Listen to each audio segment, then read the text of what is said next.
All right, well, hi, hello, and welcome to the webinar. I'm Jess, And I'm Mackenzie.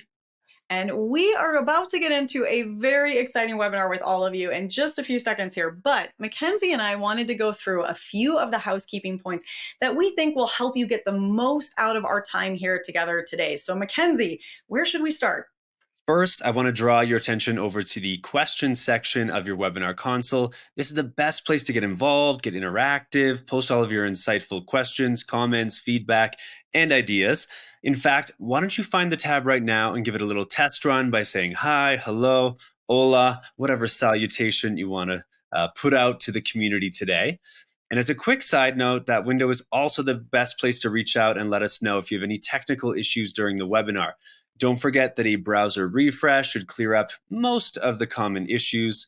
But if your slides or audio aren't working, feel free just to shoot us a message in the questions tab and our team will be happy to help. All right, well, the questions tab was a great place to start because the next stop on our guided tour of your audience console is the handouts tab. Do spend some time in the handouts tab. There are so many wonderful resources and takeaways from our conversation here today. You are going to want those to follow up on this, I promise you. So go over to the handouts tab right now, start clicking on those links, download those PDFs, open those tabs, make sure you've got those set aside. Don't go anywhere just yet. Those are for later after we wrap the webinar, because right now you're going to want to stay with us. Not only do we have a very cool webinar coming your way, we also have a prize giveaway that we want you to have in mind, because that is coming at you at the end of our session. So we will have a $250 prize giveaway at the end of our webinar. Now, all winners do need to be here live and present at the webinar, and all winners must meet the prize terms and conditions. Those are linked for you in the handouts tab that we were just chatting about. So you can head on over to the handouts tab, click and scroll down, and you will find the full T's and C's waiting for you there. Okay, Jess, I think that's everything for the housekeeping. Let's get this webinar rolling. Let's do it.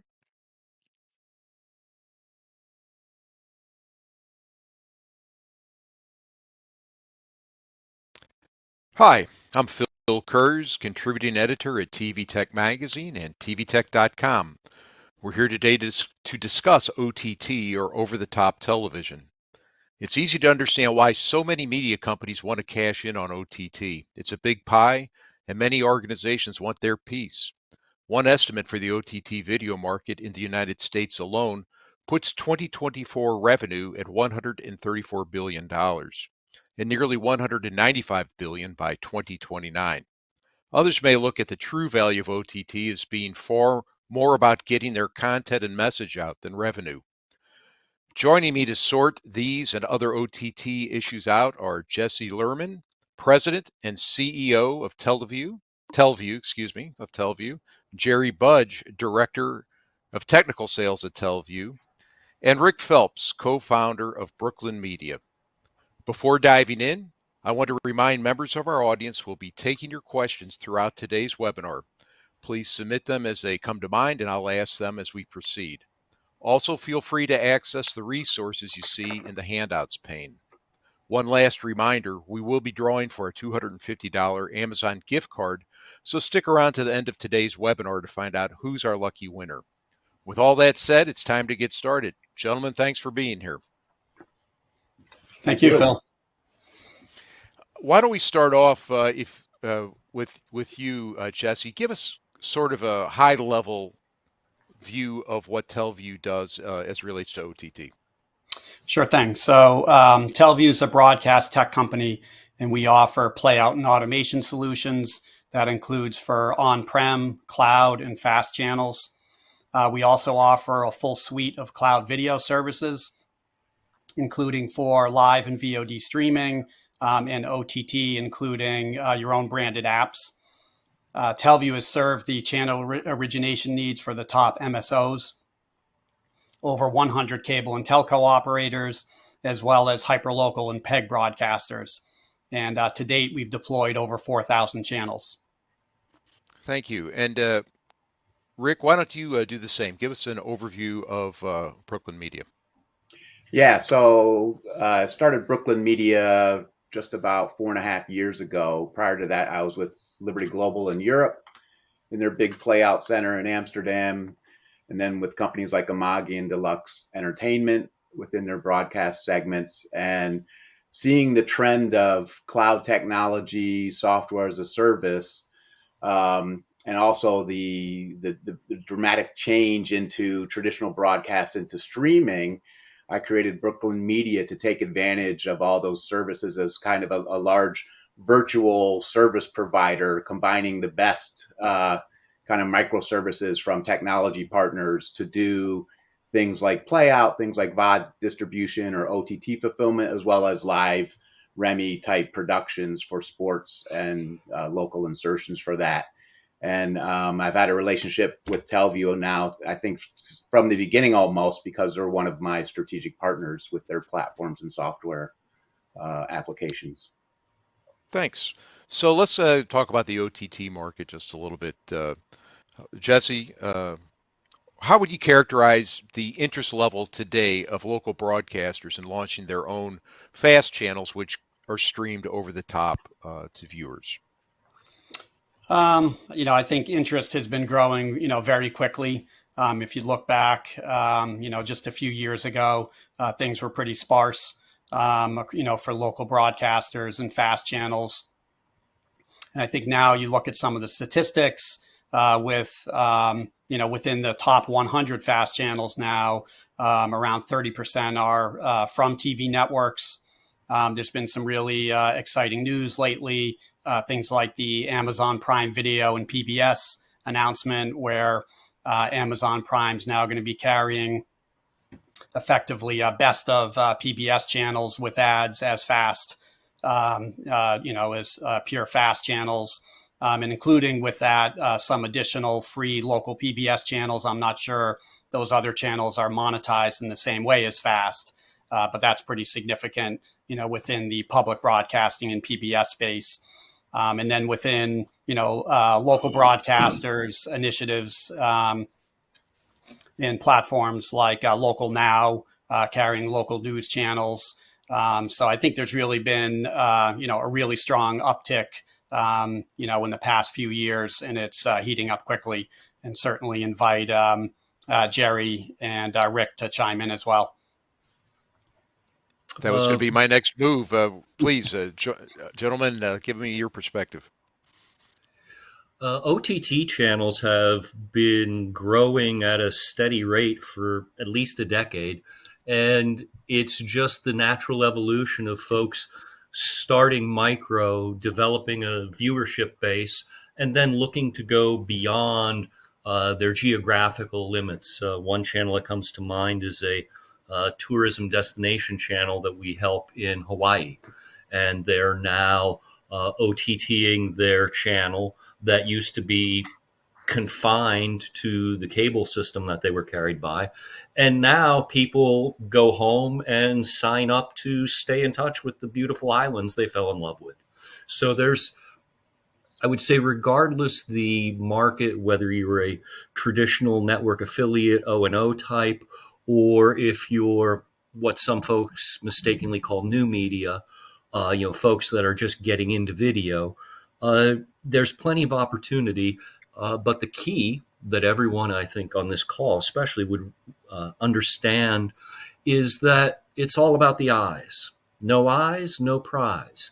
So just as much time needs to be spent making sure you understand your true target and that you can monetize your target and that you understand your audience accordingly. Rick, what do you think? Rick? Yeah, I'll just chime in and say, yeah, it was really the connected TVs is where the fast kind of took its real growth, right? Once you got smart TVs in homes, and then platforms like Roku, you had the ability to expand your existing content portfolio, but also to kind of do kind of hyper genre or hyper localization on it as well, right? So you could go to a platform and have just one specific branded series on a platform that has a lot of inventory, like an Antique Roadshow or a program like that, and take those into new territories without having to go through the traditional methods of finding a cable platform or IPTV platform and getting a carriage deal on that. And I think that was the real spread, right? And then as more households got connected with streaming platforms, you started to see the traditional VOD streaming platforms like Amazon Prime, as Jesse mentions, to do streaming linear channels as well, where you can, hyper target on a specific demographic or type of genre that meets that demand, right? And I think now what you're starting to see now is you're going to start to see more localized content, as Telview has great experience with, being on these platforms as well, whether that be local news, local weather, and local sports is the next one that I'm seeing a lot of interest in around live sports on these fast type platforms. So for the Telview team here, and either one of you may answer this, what do you see as the biggest challenges that face media organizations? And I say media organizations because that could be a broadcaster, it could be many different media companies when they are considering launching a streaming channel. Whether it is a linear fast channel or maybe there's some on-demand content. Jesse, I'll go first since I tend to talk to these folks. I would say the challenge differs from organization to organization. So, for instance, an O&O network affiliate understands video, understands it's a constant deadline, and you're constantly a couple minutes away from being on air, and you get that. But if you were, say, I don't know what the right phrase is, a marketing organization who publishes a regional luxury magazine like, Philadelphia Today, that keeps up with the socialites, etc. These people tend to have a ton of great feet on the street selling ads and being in the right places for news, but they've never done video before. So for them, video is a gigantic hurdle. And that seems to be their barrier. But for folks who are already in the video business, maybe, let's say you're not an O&O network affiliate, but rather a production house, and you've been focusing on a particular genre of content. For that group, they've got the content down and nailed because they've been syndicated for years. But what they don't have a whole ton of experience with is, how do I take all of our wonderful, incredible productions and make them into a 24/7 linear channel? And this is where organizations like Telview and organizations like Brooklyn Media can come into play to help those folks fill in those, I don't want to say intellectual deficits, but maybe experience deficits of creating and running with things. And lastly, the most important thing, content, then advertising, then technology. I see folks who spend so much time talking about technology, they fail to realize that it's the least of their concerns, where the biggest concern is should be either content or advertising. Without those, those two are hard, the solutions are easy. So focusing on those types of things is what I think most folks really need to, buckle down and get serious about, should they wish to go fast or OTT. Yeah, and Jesse, any thoughts?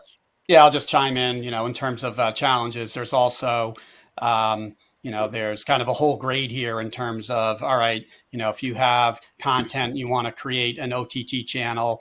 And especially if you want that to be a fast, what we really think of as a fast channel, what platform will that channel be carried in? How are you going to present it? And especially if you're looking for carriage in one of the more significant platforms, that's obviously one of the biggest challenges. We often run across maybe hyper-local broadcasters that we work with who hear about fast. They're really excited about it. Like, oh, this is great. And we hear, you're doing that. We want to do that too. We want to launch a fast channel. Well, what does that really mean? Are they thinking they are going to now be in Pluto TV? Well, they have to negotiate carriage, with the platform to get into a major platform like that. And oftentimes there's a disconnect, like, oh, I didn't realize that would be so difficult. So as Jerry mentioned, it's about the content. It's about the audience building, because if you don't have really exciting content and demonstrating the eyeballs, it will be a big challenge. You won't get into the major platforms, but that also doesn't preclude you from jumping in, the game here. And that's, I think, one of the things that's exciting. You can start OTT channels and even fast channels without necessarily getting into the major platforms. You can do it on your own. That may start simply as, your own branded apps on, Roku, Amazon Fire TV, Apple TV, maybe your own mobile apps. So, there are a lot of companies out there that will offer tools for, media companies and hyperlocal broadcasters to get in the game. And that's a way to kind of get warmed up, grow your audience, and then hopefully build that audience to a point where you can get into the major platforms. A distribution platform really, that's where the monetization that everyone, when they hear fast, they seem to think that it's surrounded by dollar symbols, but they don't have the experience to realize that, Twitch and Pluto and Tubi and everybody else does not want a channel that gets 100 views a day, right? They want thousands upon thousands of views an hour. And you need scale and density to do that. So there's got to be a natural growth evolution, and it's got to be market focused and quality content focused so that you can build that viewership. When Phil was talking about, yeah. Go ahead, Rick. Yeah, I'm sorry. I think marketing is one of the crucial aspects of it.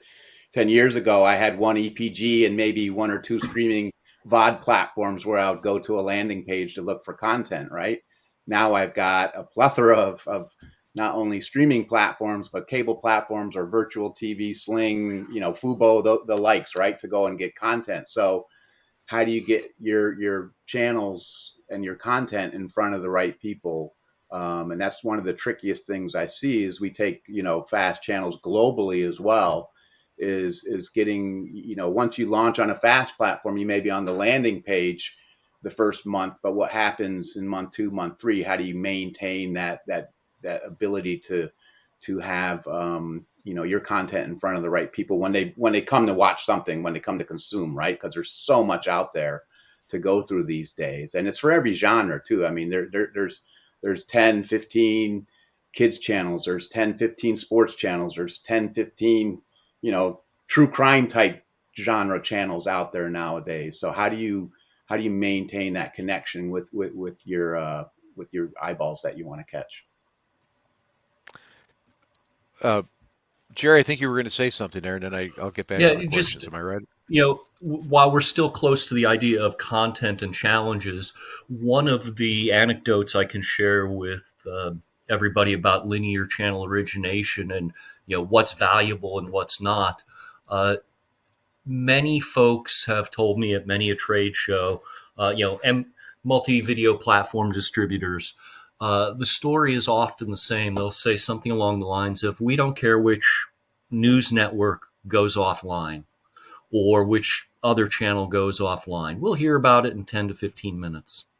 But if we have a channel with local high school sports airing and that channel goes down, the switchboard locks in a heartbeat and we've got all hands on deck. And I think that speaks to the power of uniquely local content and the power of unique content, so that when you find those people who are, very interested in what you're putting out, it will stick with you and it will build. So if you have the ability to get regionalized content, especially high school sports, I think that will always bring eyes to your platform. I've never heard of anyone saying, nobody watches the high school sports. I've yet to hear it. And that's interesting. Based on 15 years at Telview. That's interesting, because that was going to be my next question.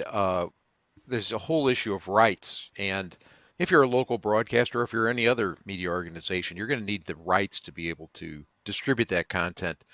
I'm sure that geofencing probably plays into that. Maybe there are other strategies that can be used so that you can secure the rights for a given region, area, market. But they also have many of these organizations have lots and lots of local content that they've already generated, local newscast stories that may not make air that maybe they distribute on other online platforms. And high school sports, as you said, are 24-hour weather or something else like that. So there are some avenues. I'm just wondering what's been the experience out there with securing rights on an affordable basis, I guess, so that uh, you can actually program an OTT channel. I'll just chime in and just a little further on the sports side in high school sports. We do run into that a lot where there are organizations who are involved with, whether it's the actual, production and video side of the sports. They can be public educational government broadcast channels who are involved as well. And sometimes it gets thorny again because of the rights issues. They may be thinking, oh, this is great. Why don't we take some of this content and, really try to expand and monetize, which can work quite well. But oftentimes there are other organizations involved that have already locked up those rights, whether it's someone like a Huddle or another player out there. And National Federation of High School Sports, right? Exactly. Yes, that's the biggest one. Consume it on their subscriber-based platform as well. Right.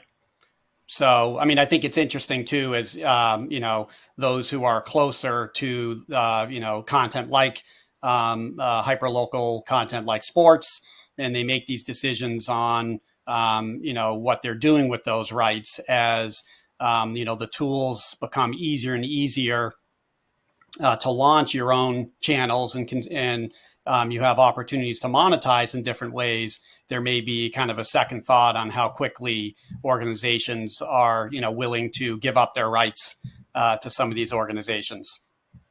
Yeah. So we have several questions coming in from our audience, and we'll get through these. Francis wants to know, how do you see brands being able to build a streaming channel from content that's made for social media or short form sorts of content? That's a great question. Rick, do you want to? I'm just reading it right now. Sorry.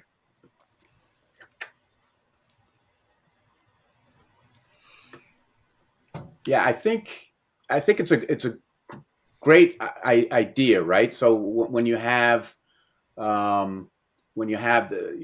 brand or a content genre where you have access to a lot of fresh content, it's a good. Those seem to be within the fast realm, the ones that tend to do the best. I think the hard part again is finding the right platform to put it on to engage with your customers, right? And there's a lot of different ones, like the large kind of scaled ones that are kind of multi-platformed, meaning you don't have to have a specific set-top box or TV to watch it with, like a Pluto or somebody like that.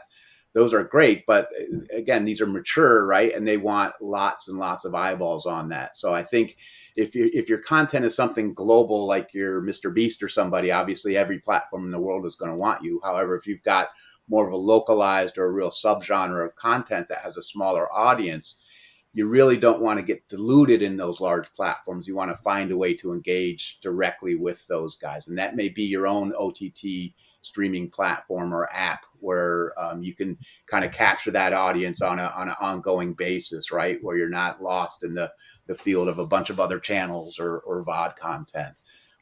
So I think it's a great way to do it, because I think in the end, when you really look at where the best return on investment is still within local advertising, right? Even the large, kind of global brands that do fast, the best return, per minute, so to speak, would be if you can actually engage with somebody locally in a local community and a local advertiser. That's where you still get the best return. So it's a great idea, but I think you got to be really careful about how you set that up and target it. Rick, this is kind of going to be for you and for Jerry, because again, it's like the second time at least that I've heard, you have to have enough eyeballs. In other words, you have to have a large enough audience to be able to monetize this content.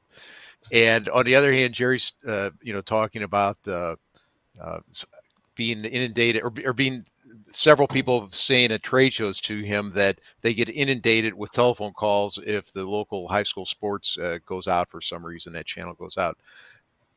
In Texas, I guess there's a maybe it's all over the United States. I don't know, huge audience for high school football. I know that, but Yep. what's been the experience with being able to attract enough eyeballs to football or to some of these other sports that maybe the rights aren't locked up like they are for high school football?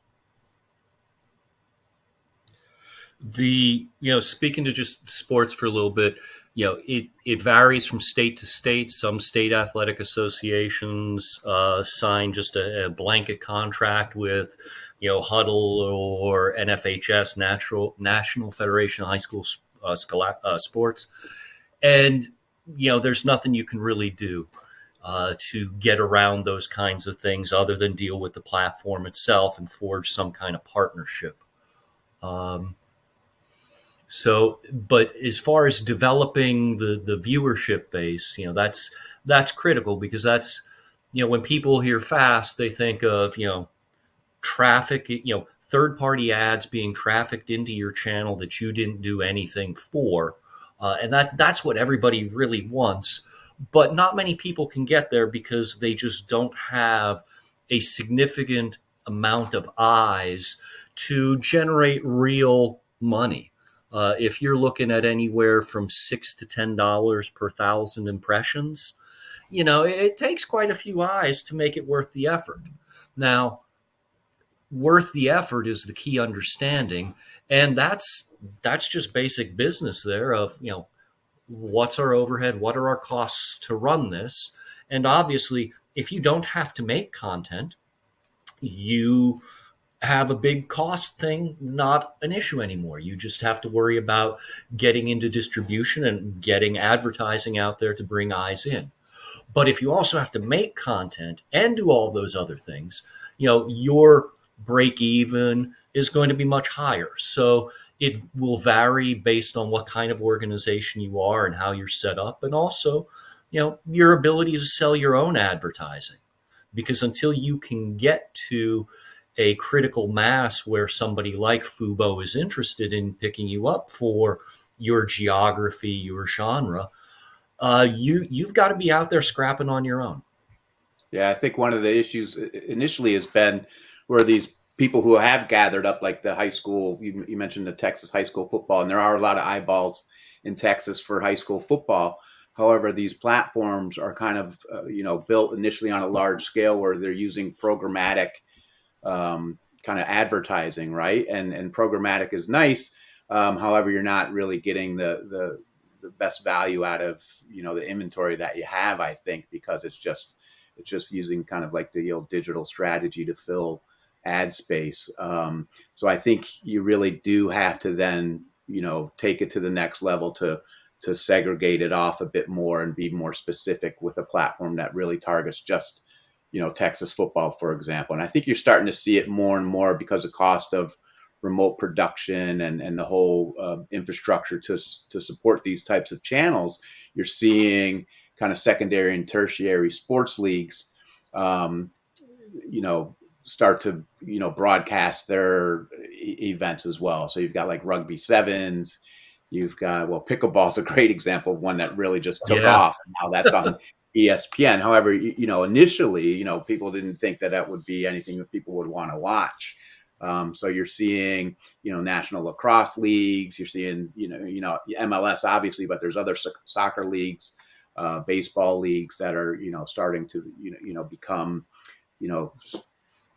content factories, so to speak, with more direct advertising and locally sold advertising to support them. Another question from the audience. I think I threw the term geofencing out there.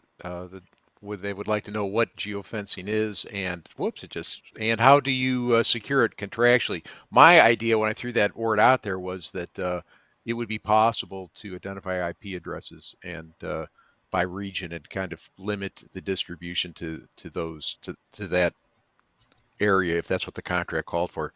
Correct me if I'm wrong about that, and please talk about securing such rights contractually. Yeah, just a I, little more on the geofencing. Again, so for streaming, as you mentioned, Phil, that's all about magic that most of the CDNs can handle at this point in terms of recognizing where a viewer is coming from via their IP address. So I think that's pretty standard technology now across all the streaming CDNs that they support geofencing. So that does give you the ability to, create these types of, geofenced areas around content. Of course, like, any technology like this, there can be ways around it. I'm sure most of you know about using something like a VPN to try to get around geofencing, where you hop on a VPN that makes it look like you are, on the internet someplace else. It could be another country, another state, and that may be a way to work around geofencing. So I think that's kind of like radar detectors. Back in the day, there's a little bit of a back and forth where the CDNs are always trying to, improve that. The service providers use additional tricks like, tracking who the major VPN providers are and what IP addresses they use. Those IPs can go into, a list. So a given service can now compare and say, oh, wait a minute, that looks like it's coming from a VPN. I'm not going to trust that it's really from this particular region. So you see that now with YouTube TV, and YouTube is offering, NFL games. People will try to, work around those regional issues with a VPN, and YouTube's, constantly trying to find ways to thwart that. But, in terms of it being viable, I think just the fact that you see a player like YouTube partnering with NFL, using geofencing as their primary technique here, I think that kind of proves that it is viable, even though, yeah, there are some potential issues to deal with. Yeah, there's always going to be people that can defeat whatever technology you have. So don't lose any sleep over it. Accept it. It's part of the landscape. It's going to happen.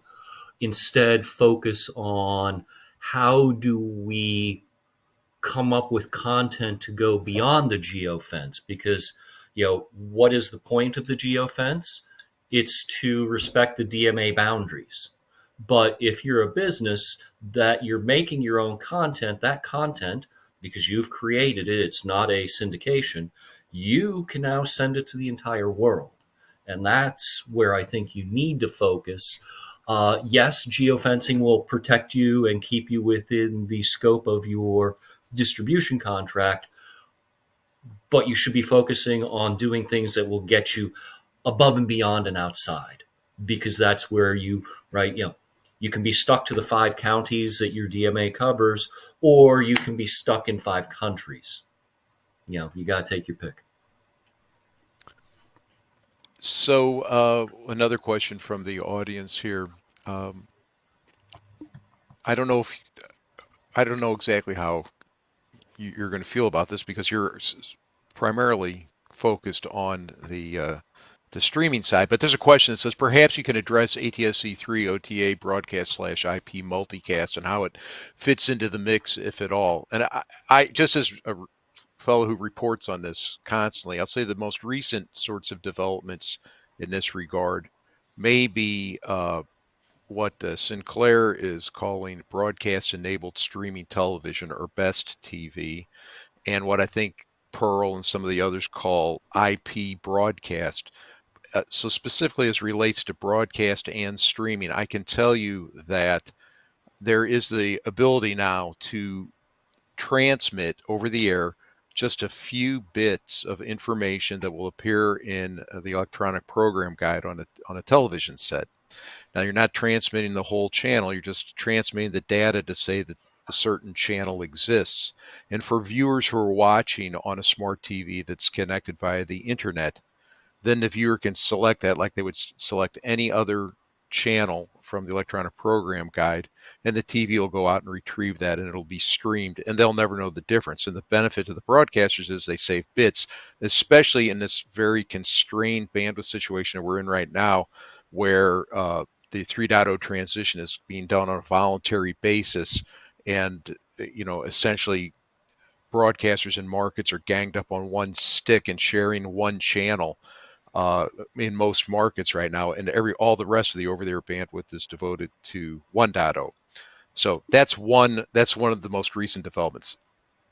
I hope that addresses some of this. Obviously, there's a whole streaming side to ATSC3 as well, but that's one recent application. And we've seen that happen in Omaha, for instance. Sinclair's offering this to PBS through the Association of Public Television Stations, offering it to public broadcasters for free to support this sort of transmission, and then Sinclair themselves, and I'm sure Pearl broadcasters are doing similar sorts of things. Anyhow, I've said enough. Let's ask our guests. What about ATSC3 broadcast and IP?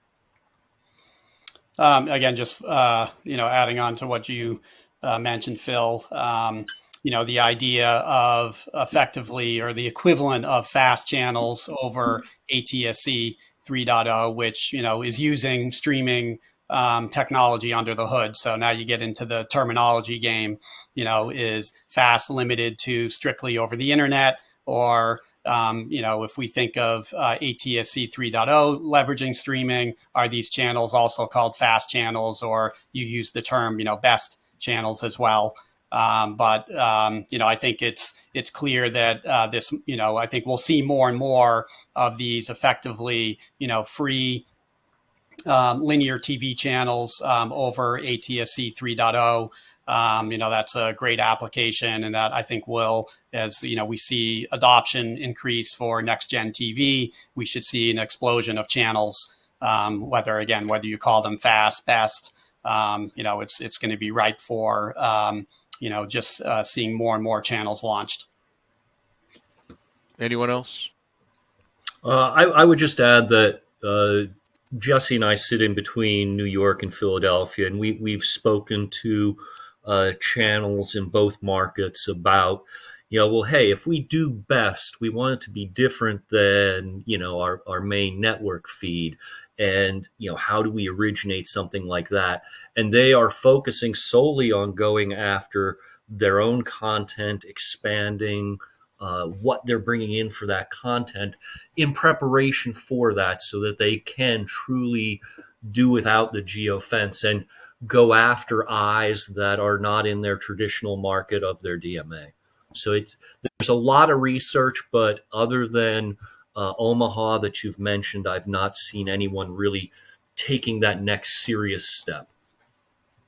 Yeah, I think that's one of the advantages is, right, it potentially becomes more addressable to the viewers, and you can do a better job of monetizing that way.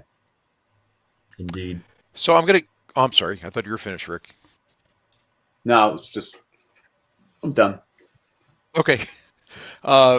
We still taking your questions, audience. I'm going to get back to my list here to cover a few other aspects. If we shift to the workflows, many broadcasters, already have, and when I say broadcasters, I mean local affiliates and independents and O&Os. They already have workflows strategies put in place, and I think a lot of people might look at them as specific silos. There's master control, traffic, scheduling, playout, monitoring, et cetera, et cetera. How does that approach to getting something on air fit in a world where these same media these same channels are looking to take advantage of streaming and OTT?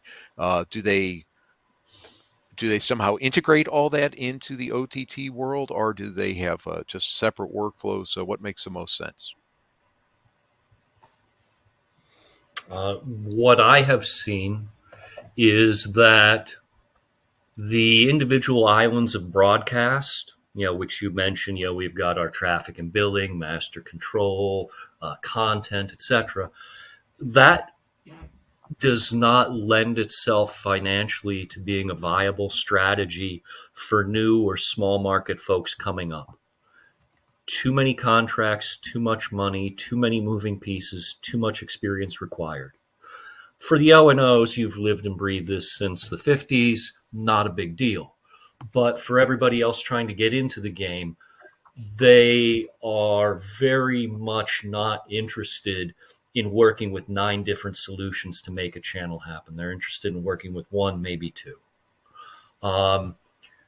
A lot of these folks will go on the research curve, and they'll come to organizations like Telview, and maybe they decide, well, geez, we don't want to have technical folks doing this kind of stuff, so maybe we should sub all of this out and find an expert in making the channel happen for us so we can focus on what we're good at.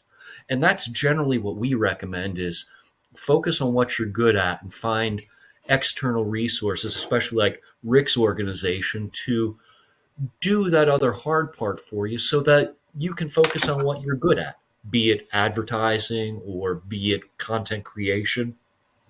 But the idea of a new player building the islands of broadcast, it doesn't happen anymore that I've seen. Yeah, I'd What do you agree think? with that. Yeah, you can take your traditional broadcast channel, and if you have the rights, of course, create a streaming version of that and send it to FAST platforms or other streaming platforms. However, you're not taking advantage of, hyper general, genre content, or, with the potential to maybe localize it as well. So at one point, it probably would be best to create individual streams per regions, per type of platform. So I think, but the problem is, I think, is the traditional cost of launching broadcast channels is expensive relative to the return on some of, especially initially in the FAST world, right? So you got to make it as cost effectively as possible, and that's where I think you're seeing, and I know Telview's worked on this, and we've worked on that with them together, is how do you automate as much as possible things like programming or EPG creation, or ad break insertions, because different platforms require different ad break structures, right? So instead of having people sit around and look at content, can you automate that process? And that's where I think there's been a lot of new initiatives in the past few years to automate a lot of these workflows, to make launching different platforms with subgenres of content into different regions. We have a question from one of our viewers. I'd like to know, how do you go about monitoring basically OTT and FAST channels? Is there some sort of return feed that is offered in the distribution, the whole chain of distribution out to the viewer, that will ensure the quality of what's being distributed? Yeah, I think, Jesse, do you guys want to talk about how you do a monitoring from a origination perspective and a network perspective? And then I can maybe talk about how you do the downstream. Yeah, that's a Jesse Sure. one.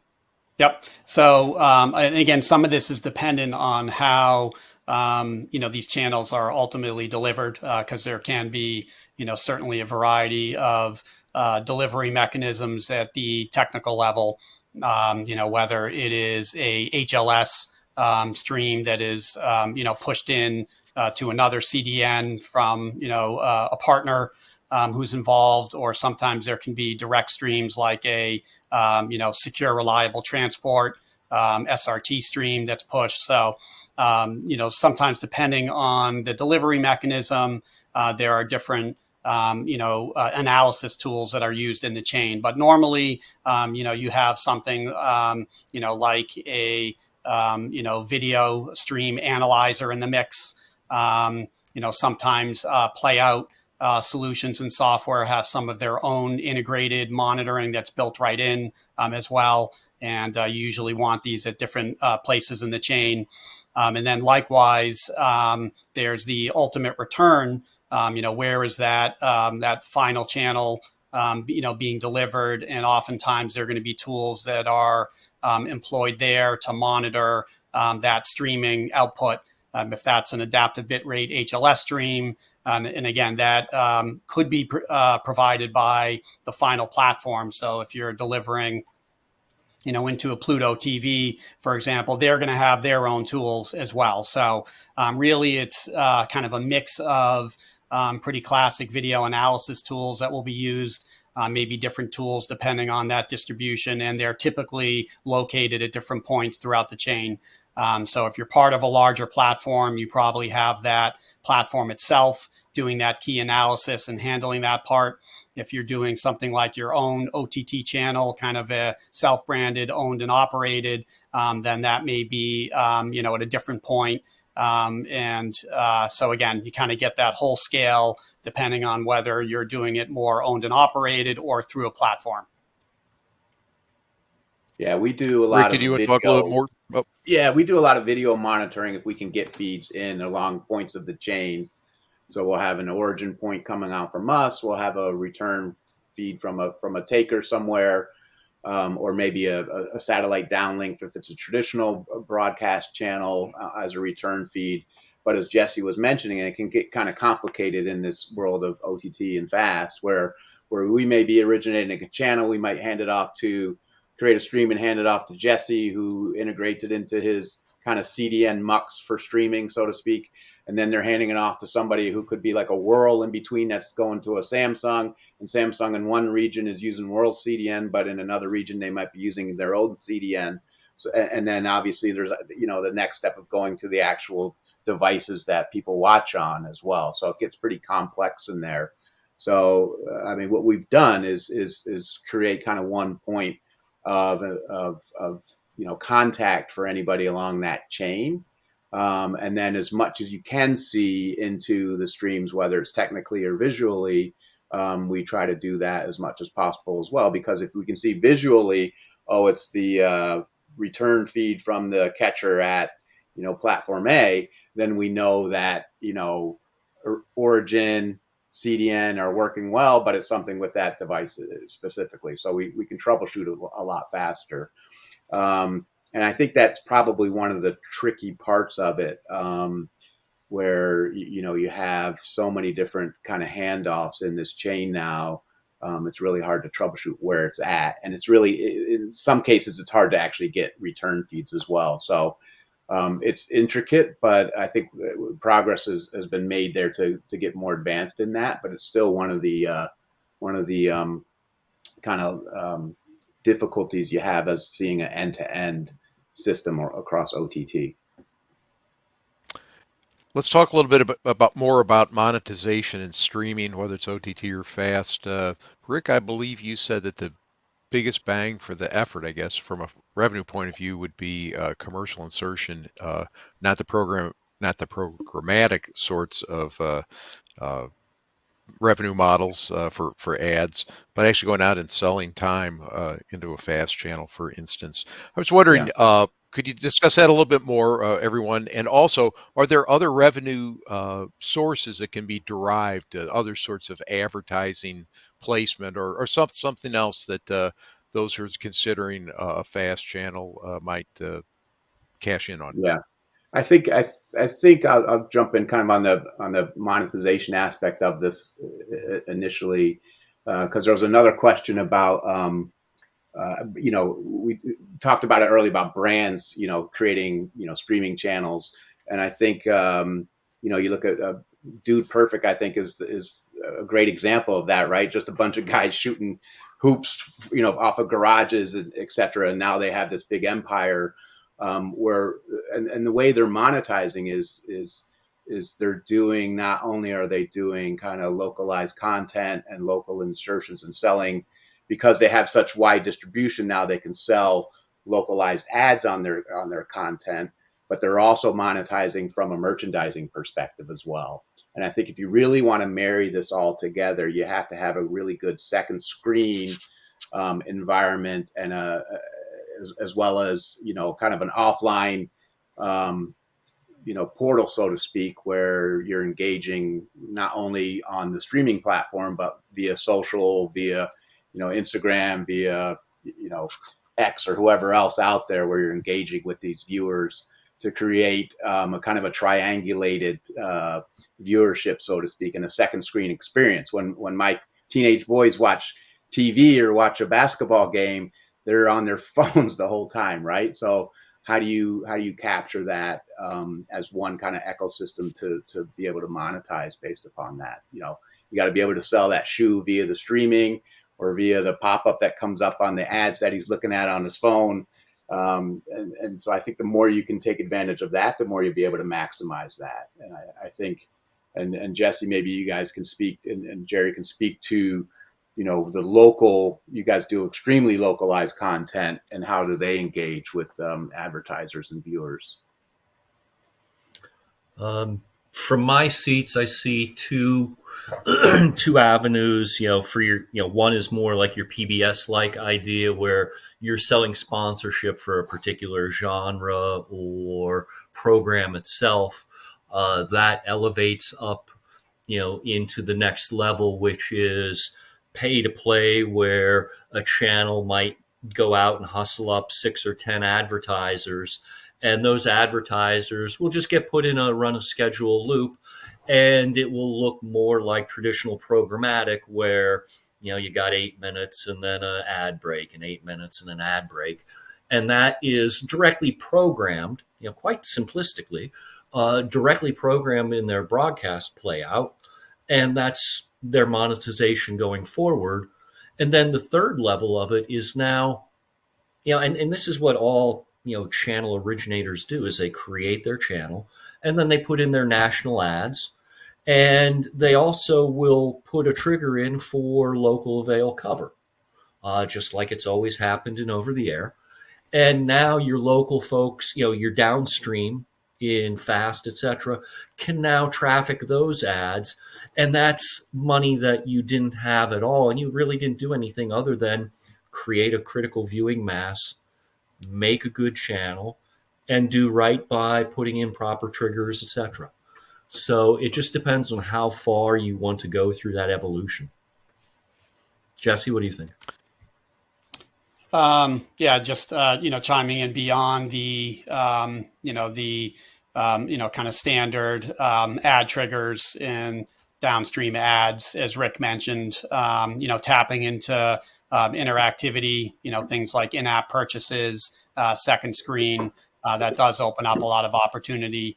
Kind of interesting, looping back to what we were talking about with, you know, also next gen TV and ATSC 3.0, and the ability to have, you know, two-way through an internet connectivity as well. That opens up those possibilities for those types of channels as well. So I think that does, you know, that in-app purchase, you know, click to buy, is, you know, really can represent a significant revenue generation opportunity. We have just a few minutes. Just if you could just give this a minute or so. Francis wants to know, what are there any effective strategies to garner the attention of OTT and fast TV on a collaborative basis, finding partners, I presume, to help with a launch and programming?